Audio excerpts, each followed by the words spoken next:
Hey guys, it's Sheri Richerson from Experimental Homesteader Exotic Gardening, SheriRicherson.com, and biannualblogathonbash.com. And as you can probably tell, the item that I ordered off of Amazon to hold my iPhone is actually working. So when it first arrived, I didn't think it was going to be large enough, even though it said it was. What I found out is I had to unscrew it almost to the point that it looks like it's going to come apart. It doesn't come apart, and it really is sturdy, and I do like it. It was just not quite as large as I expected. You know, I expected that it would just stretch and fit, and it doesn't. You have to actually unscrew it, which is fine. The point was to get something that would actually fit the iPhone and hold it sturdy, so I could do videos, and I have that now. Yesterday I spent the day working on some Cricut projects that I put up because I've decided this year I'm going to sell some content as well as some photos in a VA group on Facebook. And that way I can make a little bit of extra money that way. It wasn't an easy decision to come to, but I decided, you know, I would still have mine. They would be different, and why not make some extra money while I'm doing all these projects anyway? So yesterday I worked on some Cricut projects, and I've had a really, really good response to those, as well as some of the bath bombs that I had done a few weeks ago that weren't selling. And I bundled them and reposted, and I've got like 2 sets left. So that's not bad at all. I also received a free book in the mail yesterday that I want to tell you about. I did receive this for free. All opinions are my own. It's called The Herbal Handbook for Homesteaders. And I haven't got to look at this a whole lot, but I am really excited about what I have looked at. There's information, of course, on dehydrating herbs, and I do a lot of dehydrating of herbs. In fact, I did an e-course on that. But that still doesn't mean that there's not something there that I might not pick up that I didn't know, because, you know, everybody knows different tips and tricks, and you can always learn something new.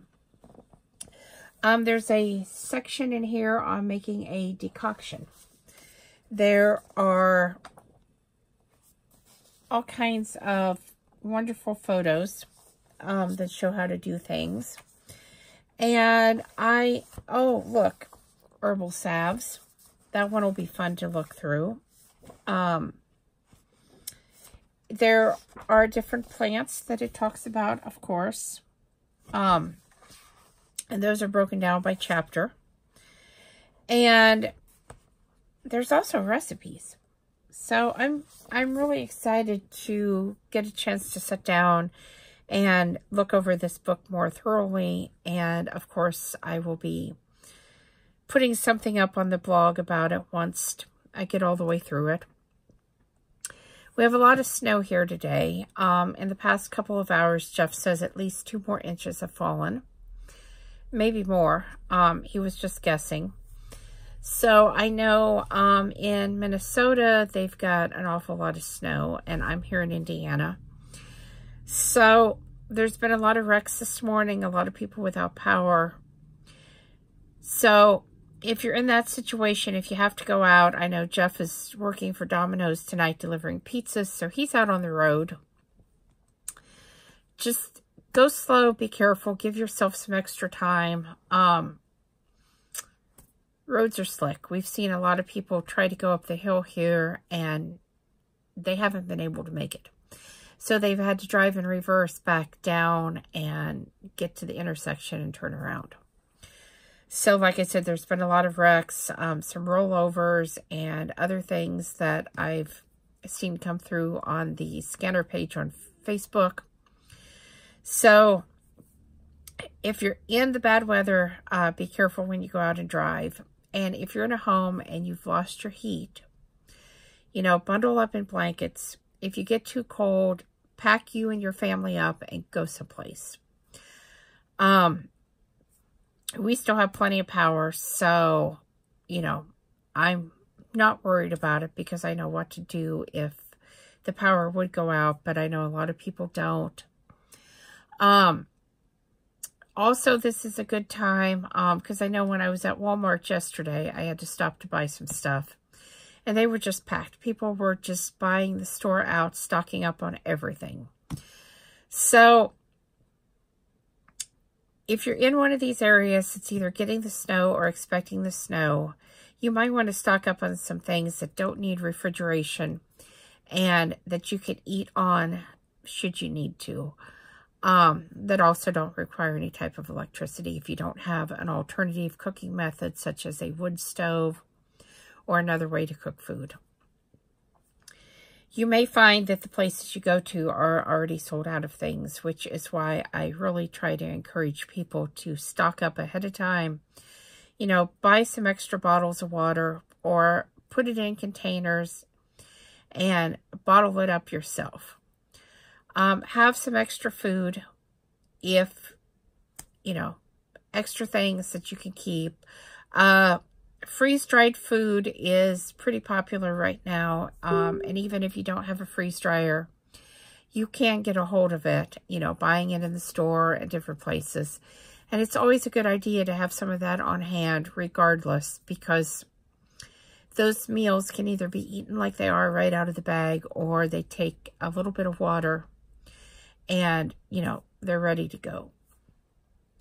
Now, of course, we have a solar container that heats water up, and we also have a solar oven. But I can tell you, there's no sun outside right now, so there's no way that those would work at all. Other alternatives to a wood-burning stove would be, of course, if you have a safe place to build a campfire, or if you have a barbecue grill. Because even though, yes, it's cold outside, you can bundle up and you can still cook that way. Just keep the clothing away from the fire. You know, that can get dangerous. So I know you don't want to get frostbitten and all of that, but, you know, maybe wear some silicone gloves if you have those. I know we have some instead of like the regular gloves.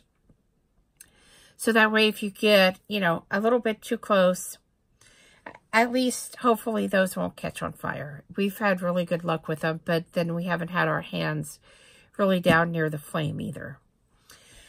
So, with all of that said, I really do hope everybody is staying warm and staying safe. And I hope for the people that have their power out, that it's not out for too long and that they are able to manage and do okay. Severe snows like this is definitely not the time that you want to be out figuring out what to do with yourself. You know, how to stay warm, how to eat, all of that. You really want to be prepared. And I know that some of you have been over to experimentalhomesteader.com and you have downloaded the checklist, the winter storm checklist. I will put the link to the blog post in this video for those of you that don't have that and want to be able to go get that, because this is definitely the time when you need something like that and you need to have an emergency plan.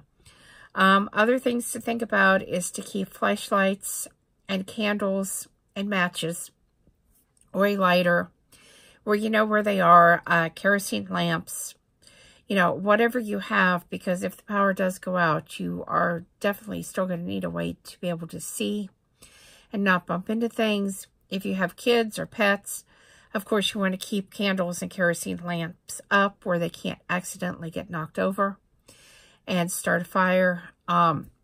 So always safety first. You know, like I said, hopefully you've got these things already together. And one last tip that I want to give you.